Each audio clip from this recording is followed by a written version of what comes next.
Women Taking the Lead, episode 27. It's your smile is your logo, your personality is your business card. How you leave others feeling after an experience with you becomes your trademark. Hello, my name is Jodi Flynn and welcome to Women Taking the Lead, where we are all about creating blasts of inspiration to help you overcome self-doubt so you can lead with confidence, integrity, and a sense of humor. This episode is sponsored by Luma Coaching. Want some support to get your dreams off the ground? Go to womentakingthelead.com/coaching to sign up for a consultation with me. Now, your future awaits, so let's get started. Hello, everyone, and thank you for joining us today. I'm here with Dr. Jodi LaBossiere, who simply and honestly teaches women to show up in their greatness.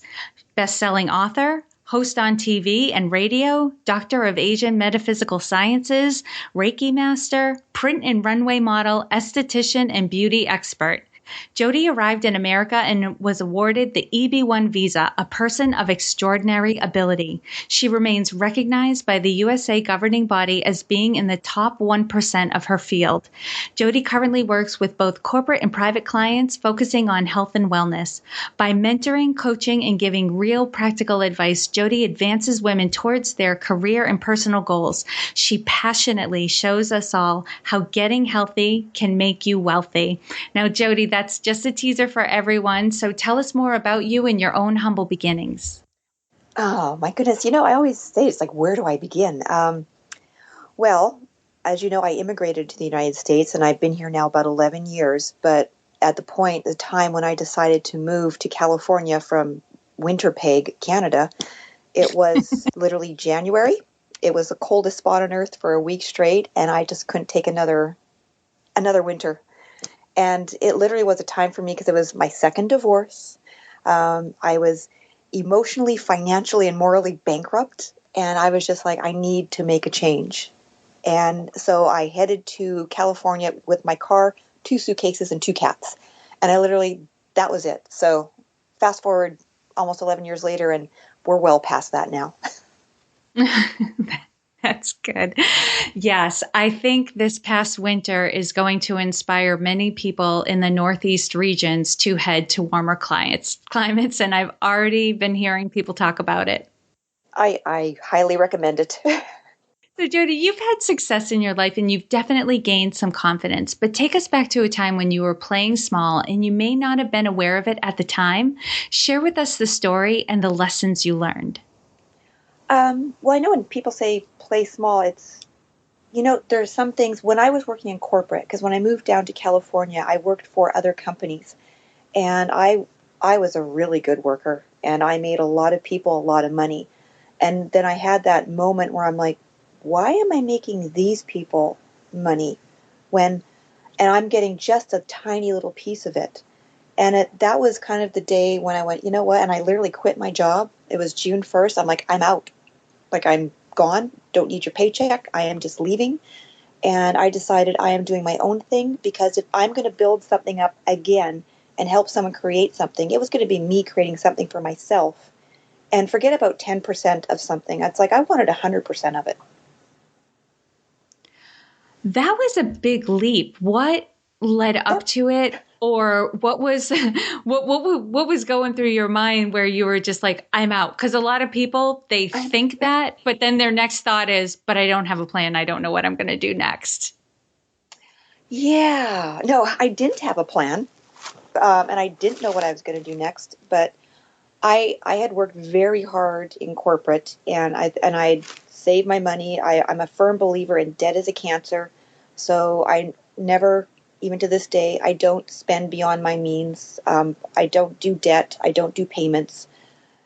And so I was able, because I did that, it's like, okay, I have the opportunity. It's like I can use a little bit of savings here, take some time and kind of figure things out of what I really want to do. And it was just one of those things where, when you work really hard for other people, and I don't know why women, we need to feel appreciated, but I was like, you don't appreciate me, so I'm going to go work somewhere where I know I appreciate me. I don't think women are alone in that, to be completely honest. I think we all need to feel appreciated. And when we're not getting that feedback that the hard work we put in is recognized and valued, I think we slowly start to become disenchanted with the work that we're doing, and some sort of change needs to be made because it's too difficult to live in that type of environment. Now, Jodi, share really with us. Hard, yeah.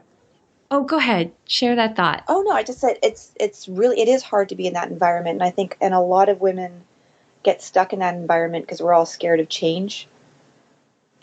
Nobody likes change. And a lot of times they say the only time people really change is when the pain's too great not to. I can definitely relate to that. That was part of part of my own journey. I'll say this. The universe definitely conspired to make it so I had to change because I had hesitated for far too long, but it was the perfect time to do it. Yes. Okay, Jodi, now share with us a time in your journey when you had a wake-up call. Take us back to that moment and share with us the steps you took that led to your success. Which wake-up call? I've had several. It seems to be a cycle for me. But probably the biggest wake-up call was when I was still in Canada, where, like I said, I was getting a divorce. I was just kind of the same. I'm like, my gosh, this is a pattern.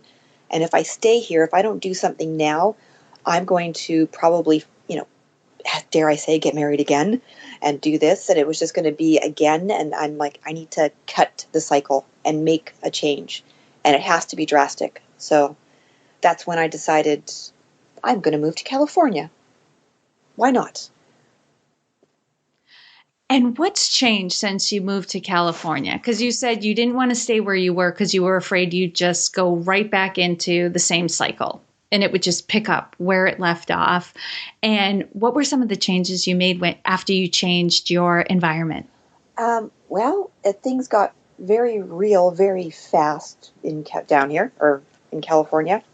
And it was harder than I thought, but it was also, it did completely break the cycle. And I was absolutely, I can do anything, because I was moving from one country to another. Like, let's just say this, for example, like credit rating. It's not good, it's not bad, you just don't have one, because you did not exist before they gave you your social security number when I walked into the country. So I was literally starting an entire new chapter. And to me, I thought, this is an opportunity. So I get a do-over. I just pressed the do-over button, and now I get to do whatever I want. I don't have to do what I was doing. So if I'm going to make a change, now's the time to do it. Oh, I love that. It reminded me of the movie Under the Tuscan Sun, where Diane Lane, her character, just was like, I'm out. Yep. I can't do this anymore. I'm out. Completely changed her environment. And if anyone's seen the movie, like, it got real. Oh yeah, really fast. There were days, because I went from a huge home in Canada to, I was living in a little studio apartment. I had a futon, 2 cats, and I would be curled up on it almost every night in the fetal position for the first 6 months. Oh, but man. I'm like, and every day though, it got a little bit better every day, and I just had to do stuff every day. And it's not making giant leaps and bounds. It's making the small steps towards something, because when you're walking towards something or running away from something, you have to, move in a direction. Yeah. It's almost at that point, any action is good action. Exactly. Awesome. And Jodi, what I want everyone to get is there's no one way to lead. We're all different, and we're all going to lead differently. So how would you describe your leadership style? I think I've always, everywhere I've been, I think I always have led by example, because as for a leadership style for me, I've been in situations where people have yelled, or they've scared, or they've done it's like a scare tactic, or they talk down to you. And I really don't like that. And I really think that if I'm showing someone, it's like, look, this is how you do it, and I'm doing it. So if I can do it, you can do it. And that's usually what I say to people. It's like, seriously, if I can do it, anybody can do it. Yes. And I found, I don't know if you find this to be true as well as a coach, it's oftentimes not the system you're selling or, the product or the program. It's really who you're being Mm-hmm. that people buy into more than, any service or product that you offer. If they want to be calm and confident, and every time you interact with them, you are calm and confident, they are a believer in what you're offering. So the example of leading by example makes complete sense to me in my world. Yeah, no, I absolutely think that is just one of the best ways to go. And leading by example, because I think a lot of people also, you need to show them. I don't expect people to know. I mean, there's so many things that people don't know, and unless they're actually shown or taught, you can't expect them to know it. It's just, there's so much information and so much out there now and everyone's bombarded with stuff every day. It's like, what do I take in and what don't I take in? Yes. Yes. And everyone learns differently, but one of the most powerful ways to transmit information is to show people Exactly how to do it. That's how I learned best. So probably I will coach people better who learn the way I do. And I honestly believe it's like the universe, they show up. And Yeah. the people that I can't coach, they don't show up for me. So that's great.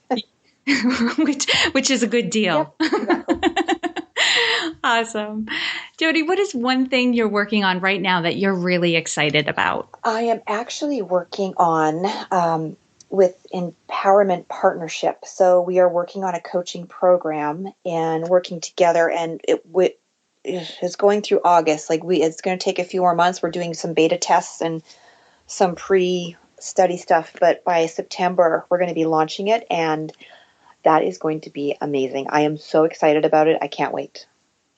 Can you give us any information into what arena it dives into, what you're working on? It sounds great, but now you've got me curious.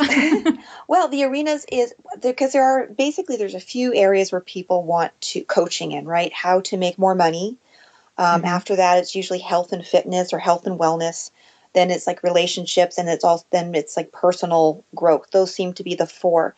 So we're splitting it up into the four areas, and we're actually specializing in each area. Not that someone who's doing health and fitness can't help with the how to make more money, because maybe someone needs to get healthier or fit before they can actually make more money. It's just so, but there's going to be very specific steps to each, and to make it so much more clear for people to figure out which direction they need to go in.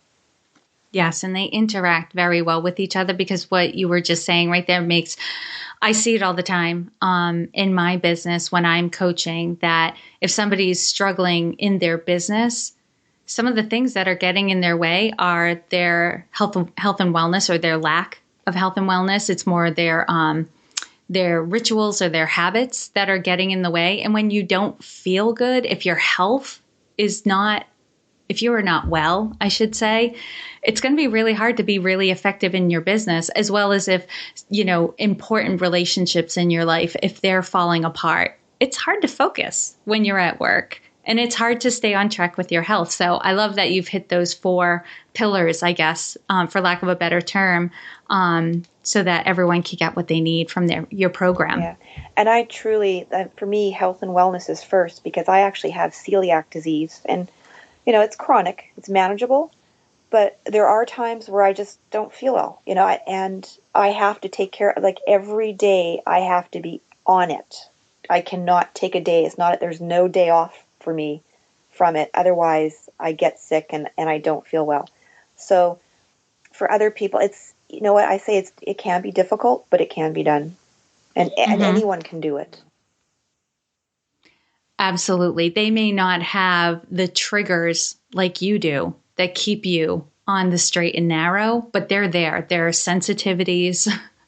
There are definitely signs that we can pay attention to let us know where are we in our health and wellness. So that's great. Now, Jodi, I'm going to do a quick leadership roundup. So tell us, what is one practice that makes you a better leader? One practice. Oh my gosh, there's so many. Well, one thing that I do, because I do have the doctorate in Asian Metaphysical Sciences. So I do incorporate a lot of energy work when I'm dealing with clients. And I think it really does help because when you're balanced and when you learn to meditate and you can, meditate and become less stressed and just find that calm or that centering, it makes a huge difference in everything else. So, and I've really noticed a difference in a lot of my clients, and they'll even say it even after a couple of weeks. They're like, I just feel different. And I'm like, yeah, I know. Yes, I knew this was coming. Yeah. Thank you for playing. Yeah. I love that. What is one book that you would recommend to a woman to help her develop her leadership? Okay. Well, actually, one of the book I'm reading, I just finished reading. It's called E2. So, and then it's by Pam Grout, and it's a New York It's a New York Times best-selling book. It is so much fun because what I like about it is it talks about our subconscious and how things that we've grown up with or things that we've heard, like when you were a baby, someone said something to you and that is in your subconscious. So now that we're moved on in our lives, it's like, why can't I do this? It's not because you don't want to, it's because your subconscious is telling you something. And what I tell a lot of clients is when you're trying to move towards something and do something new, it's like training. It's like running a marathon or it's like doing something. You will go back to your old ways and that's your subconscious kicking in. So you need to keep training the brain to do it the way you want to do it now. And she goes, and it's just so much fun. And she does it in ways of little experiments you can do. It's a really quick read and they'll love it. And how is E2 spelled? Is it literally like the letter E and the number 2? Exactly, yeah. Okay. Awesome. And what is your favorite healthy food? I know this is going to sound stupid, but I've always loved spinach. That's not stupid. Tell me more. I know, right? Like even growing up when they used to, and I know cans aren't as good, but even back then my mom would have cans of spinach, and instead of getting cookies and stuff out of the cupboard, I would go in and get like a can and heat it up, and I want spinach. That was my snack. And she was just like, you're weird. So, but yeah. Well, if it makes you feel any better, I have kind of a weird thing too. And my mom, who had 8 children, always says, your body knows what it needs. If you pay attention to your body, it will tell you what it needs. And at the time she was talking about cravings when she was pregnant and stuff, but she said it was true even if you weren't pregnant. And I remember when my mom used to peel potatoes, I used to like eating the skins off the potato, almost like for most people, they have this memory, but it's when their mom is peeling apples. But I would eat the skins off of the potatoes too. And it wasn't until like years and years later that it came out that like, oh, the vitamins and nutrients in the skins of potatoes are just so good for you. But, I when I heard that, I thought back and thought, your body knows what it needs. And how do you like to eat spinach today? Any way I can get it. So I have it in my green smoothie every morning. I always have I freeze my spinach, like the little baby stuff, and I put it in my smoothie, so it makes it nice and cold. And that's usually, but spinach salad, I love sauteed, I just love spinach. Yeah, it's one of my go-to foods too. And I think I cut you off there. I think you were going to say something. Oh, I was just going to say, if you're potato skins, we used to eat the peels, but then my mom used to peel the potatoes and put them on a cookie tray and bake them in the oven with a little bit of salt and pepper, like the real potato skins. Yes. I'm so good. Yes. I might do that for dinner tonight. Thank you. And Jodi, knowing what you know now, if given a chance to go back and do anything differently, what would you change? The only thing I would change is how I went after my education. Because when we're young, you just think, oh, college, this and that, and plenty of time. I would plow through, and I would have finished my college immediately. I would have done everything immediately. And I wouldn't have waited to go back and do things. Because I did it, and it was okay, but it was a lot harder doing it, at the back end than it would have been at the front end. Mm-hmm. And a little bit at a time. Yeah, exactly. Yes. Awesome. Now share with us a success quote or a mantra and why it has meaning for you. Well, I have 2. Okay, one that I really like, and this is a quote by, his name's Jay Danzy. And I love this because for women in business, it's your smile is your logo, your personality is your business card, how you leave others feeling after an experience with you becomes your trademark. And I love that quote because I really think when you're dealing with people in business or anything in general, it doesn't matter what you have, what you do, whatever. It really is the experience that people have with you that they're going to remember. It's not how big a car you drive, how big your business is, how big it does that. None of that matters. I love this one. I'm probably going to print this out and hang it in my office somewhere because it's so true. And one of my favorite quotes is the Maya Angelou quote. I'm sure you've heard it, where she says, people might not remember what you said or what you did, but they will remember how you made them feel. Mm-hmm. Love that. It's true. It's so true. It leaves the lasting impression, like the memories from infancy. They're still in there, even if you don't have the memory anymore. Or if you think you don't remember the memory. Exactly. All right. And Jodi, lastly, what is the best way for our listeners to connect with you? Well, you can go to my website, JodiLaBossiere.com. And also on Facebook, I have Jodi LaBossiere and then msc.d. Or you can just do Jodi LaBossiere as well, my personal friends and family. But if you really want to get to know about, my little Pomeranians, the Pufferinos, and all that stuff, you can do that too. Love that. And you can find all the links and resources shared in this episode at womentakingthelead.com, or you can use the short link, which is womentl.com. And Jodi, thank you so much for taking the time to inspire and enlighten us. We are all better for having met you. Oh, well, thank you. And thank you so much for having me. It was fun. Thank you for joining me on Women Taking the Lead. Were you inspired to take some action today, but maybe don't know where to start? Or maybe you have so many great ideas you can't decide where to focus your attention. Don't let stress or overwhelm stop you from having the career, the business, or the life you want to live. Head over to womentakingthelead.com/coaching or use the short link womentl.com/coaching to sign up for a consultation with me. And to strengthen you on your leadership journey, I'd like to send you off with a quote from Marianne Williamson, so here goes. Our deepest fear is not that we are inadequate. Our deepest fear is that we are powerful beyond measure. It is our light, not our darkness, that most frightens us. We ask ourselves, who am I to be brilliant, gorgeous, talented, fabulous? Actually, who are you not to be? You are a child of God. Your playing small does not serve the world. There is nothing enlightened about shrinking so that other people won't feel insecure around you. We are all meant to shine as children do. We were born to make manifest the glory of God that is within us. It's not just in some of us, it's in everyone. And as we let our own light shine, we unconsciously give other people permission to do the same. As we are liberated from our own fear, our presence automatically liberates others. Again, thank you for joining me, and here's to your success.